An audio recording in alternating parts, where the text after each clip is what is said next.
धावपळीच्या आयुष्यातली समधी विघ्न सोबत घेऊन जातो. मल्ली मल्ल्याव मातले फार हा मल्ली मल्ल्याव मातले फार जगी केला हो जन्याचा खरंच येत असतो वय मोरला धोका ओळखून वाघ बी पोटच्या पिलाला जीव मारित असतोय.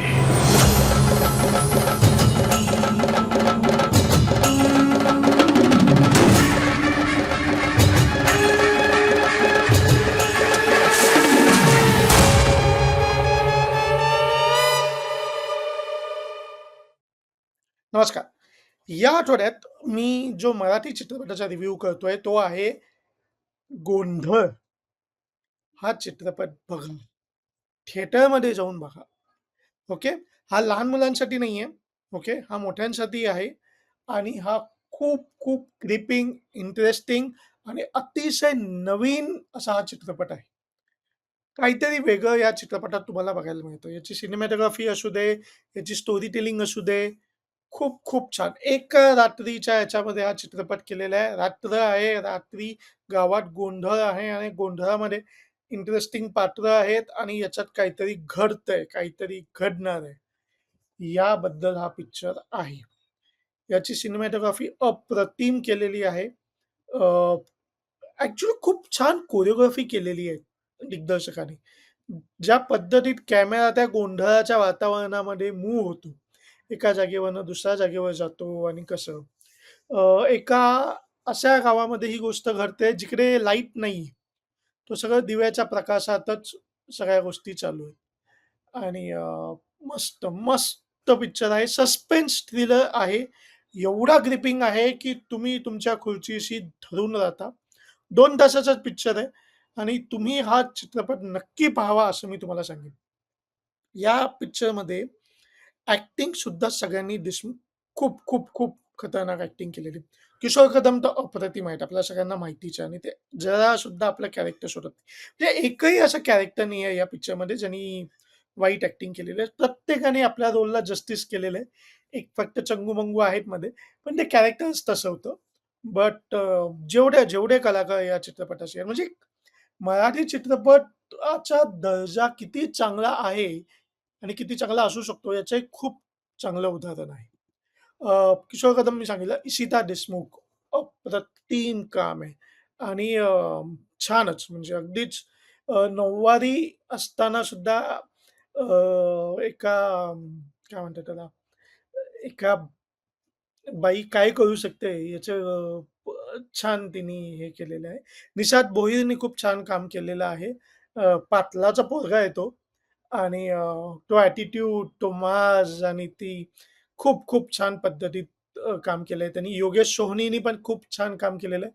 अत्यंत निरागस व्यक्ती, चांगला व्यक्ती कसा असतो हे तुम्हाला त्याच्या परफॉर्मन्समधून कळतं आणि खूप छान.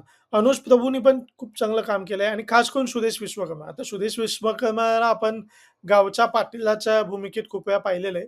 यातही त्यांनी काम केलेलं आहे आणि ते उठून दिसण्यासारखं काम केलेलं आहे. प्रवीण डाळिंबकर पण आहेत याच्यामध्ये, कैलास वाघमारे पण आहेत. It's it's a delight.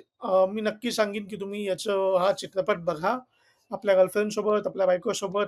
लहान मुलांसाठी हा चित्रपट नाहीये, त्यामुळे मी त्याच्यावर एम्फसाइज करणार नाही. But it's it's a must watch film. आता मी येतो या कथेच्या. अच्छा, याच्यात अजून 2 महत्त्वाच्या गोष्टी आहेत. एक म्हणजे याचं म्युझिक इल्याईराजा यांनी केलेलं आहे. तुम्ही अजय गोगावले यांनी एक गाणं गायलेलं आहे आणि ते गाणं तुम्हाला आत्ता YouTubeवर बघायला मिळेल.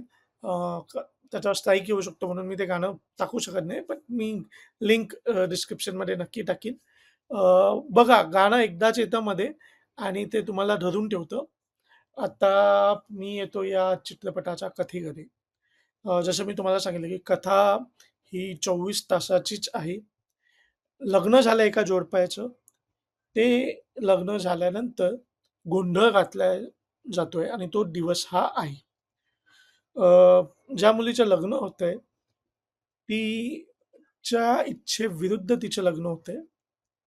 तिचं लग्न ज्या गावात ज्या व्यक्तीशी होतंय, तो त्या गावातला दुसरा सर्वात पैसेवाला माणूस आहे.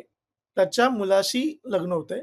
खूप चांगली साधी सरळ फॅमिली आहे आणि त्या गावातला पाटील जो सर्वात श्रीमंत माणूस आहे, त्याचा मुलगा सुद्धा हिच्या मागे असतो. हिच्याशी लग्न करायचं असतं. पण बापाने हुंडा मागितला म्हणून त्यांचं लग्न मोडतं. आणि इकडे याच्यामध्ये गावचा पाटील हा अत्यंत नालायक आहे. म्हणजे गावात जो गोंधळ घातला जातोय, त्याची पूजा जो सांगतोय किशोर कदम, याचा मुलगा मेला. त्याची चौकशी करत नाहीयेत पोलीस नीट. नक्की काय मेला? म्हणजे पोलिसांनी सांगितलं की तो दारुडा होता, दारू पिऊन मेला. असं आहे की नाही माहिती नाही. तो मेला, त्याची विधवा बायको या पाटलाकडे आहे. सगळ्यांना माहिती आहे. पण पाटलाची दहशत अशी आहे की कोणी काही बोलत नाही. किशोर कदम आपल्या नातवाकडे बघून जगतोय. नातवाला शाळेमध्ये मुलं चिडवतात-बिडवतात आणि या अशा ह्याच्यामध्ये तो तिकडे गोंधळ घालायला जातोय. त्या नातवालाही घेऊन जातो. नातू पण चांगला साधा-सरळ असा आहे आणि लहान आहे तो. आणि असं कथा म्हणजे ते पाटलाचं कॅरेक्टर जे आहेत ना, गावचे हरामी पाटील आणि त्यांची गुंड, हे पाटलाचं सांगणंच ते आहे की आपली पाटलकी टिकायला आपला माज आणि आपल्याबद्दलची भीती. लोकं आपल्याला घाबरत नाहीत. सॉरी, लोकं आपल्याला मान देत नाहीत. लोकं आपल्याला घाबरतात. तर ती भीती कायम राहायला पाहिजे आणि ती दहशत तो कायम ठेवतो. अनैतिक प्रकारे तो वागणारा माणूस. आता या गोंधळाच्या इकडे येऊन पाटलाच्या पोराने त्याचा जो पॉलिटिकल रायव्हल आहे, तो आता अध्यक्ष आहे एका कमिटीचा. त्याच्यासोबत त्यांनी एक पैज लावलेली आहे, की तो आज गोंधळ संपायच्या आधी जी होणारी नवरी आहे, तिच्या मामू घेणार. मामू म्हणजे मांडीवर बसून मुक्का. तर तो जो राजकारणी आहे तो लबाड आहे. त्यांनी अगदी व्यवस्थित याला त्याच्यात अडकवायचा प्रयत्न केला, की जर त्यांनी केलं तर तमाशा होईल. नाही केलं तर याचं नाक कापलं जाईल. मग आपण त्याला चिडवू शकतो. हा त्याचा हेतू आहे. आता या लग्नामध्ये मुलीची इच्छा नव्हती लग्न करायची. पण जबरदस्ती तिचं लग्न लावलेलं आहे. कारण हे जे कुटुंब जिकडे तिचं लग्न होतंय, नवरा साधा सरळ चांगला आहे. योगेश सोहनीने तो रोल केलेला आहे. तो त्या घराने हुंडा नाही घेतलाय. आपल्या मुलाचं चांगलं व्हावं म्हणून एका मुलीशी लग्न लावली. ही मुलगी आहे चाणाक्ष, चतुर. ही देते पाटलाच्या पोराला थोडी ढील आणि हिच्या डोक्यात पण 10 गोष्टी चालू आहेत. तिच्या डोक्यात काय चालू आहे? गोंधळामध्ये रात्री काय होणार आहे? पाटलाचा मुलगा मामू घेतो की नाही घेत? नवरा एवढा बावळट आहे, पण त्याचं काय होणार आहे का? कुठेतरी आपल्याला त्याच्यासाठी म्हणजे योगेश सोनीचं काम मला त्यासाठी आवडलं, कारण त्याच्यासाठी त्या फॅमिलीसाठी एक चांगल्या फॅमिलीसाठी यू फील सिम्पथी की अरे अशा घरात ही अशी मुलगी जाते. आणि गोंधळ कसा असतो गावाकडचा, त्या गोंधळात काय-काय होतं, नैतिक, अनैतिक जे काही गोष्टी आहेत त्या. या सगळ्या या चित्रपटात दाखवलेल्या आहेत. मी नक्की तुम्हाला सांगेन, की हा पिक्चर तुम्ही एन्जॉय कराल. तुम्ही हा पिक्चर बघायला पाहिजे. अजय गोगावले आणि आर्या आंबेकरने जे गाणं गायलं तेही छान आहे. ते पण खूप तुम्ही जर ते गाणं पाहिलं असेल, तर ते खूप छान पिक्चराइज पण केलेलं आहे. On that note I would say की प्लीज जा आणि हा पिक्चर बघा. एक चांगला पिक्चर आहे, एक नवीन पिक्चर आहे, एक नवीन बॅनर आहे बहुतेक हा, but they had executed it very well. Gripping आहे, सस्पेन्स थ्रिलर आहे आणि मस्ट वॉच आहे. म्हणजे मला बघताना काहीतरी नवीन वेगळं बघतोय असं जाणवलं. म्हणजे 3 पायाच्या घोड्यापेक्षा हा नक्कीच चांगला आहे. अच्छा, 3 पायाच्या घोड्याबद्दलही मी थोडंसं सांगेन. मी 3 पायाचा घोडा पाहिला. मला त्याचा फर्स्ट हाल्फ इंटरेस्टिंग म्हणजे ओके वाटला. मी बघू शकलो व्यवस्थित.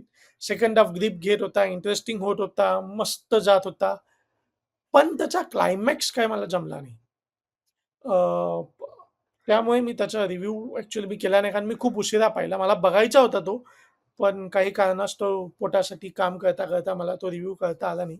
पण मी जेवढा तो पाहिला, मला त्याच्यामध्ये तो हा पिक्चरचा क्लायमॅक्स नाही समजलेला आहे. तर जर तुम्हाला तुम्ही पाहिला असेल आणि तुम्हाला क्लायमॅक्स समजला असेल किंवा ते असंच काहीतरी सोडलं असं तुम्हालाही वाटत असेल, तर सांगा. बाकी माझे रिव्ह्यू कसे वाटतात हे सांगायला विसरू नका. खाली कमेंटमध्ये तुम्ही लिहू शकता. माझा चॅनल सबस्क्राईब करा. तुमच्या ह्याच्यात कोणाला पिक्चरबद्दल काही माहिती हवी असेल तर तुम्ही खाली कमेंट करू शकता. मी त्या पिक्चरबद्दल, त्या गोष्टींबद्दल तुमच्याशी नक्की बोलीन आणि that's it. An ordinary viewer इतरही काही कंटेंट मी खूप दिवसात टाकलेलं नाही आहे. लवकरच काही ना काही टाकू आणि काही ना काही करू. आमची एक वेब सीरीज आहे फॅमिली मॅटर्स, ती पण चॅनलवर टाकली आहे. तीही बघा. तुम्हाला ती नक्की आवडेल. हलकी-फुलकी फॅमिलीसाठी, मराठमोळ्या फॅमिलीसाठी केलेली सीरीज आहे. तुम्ही नक्की एन्जॉय करा. On that note, thank you and bye bye.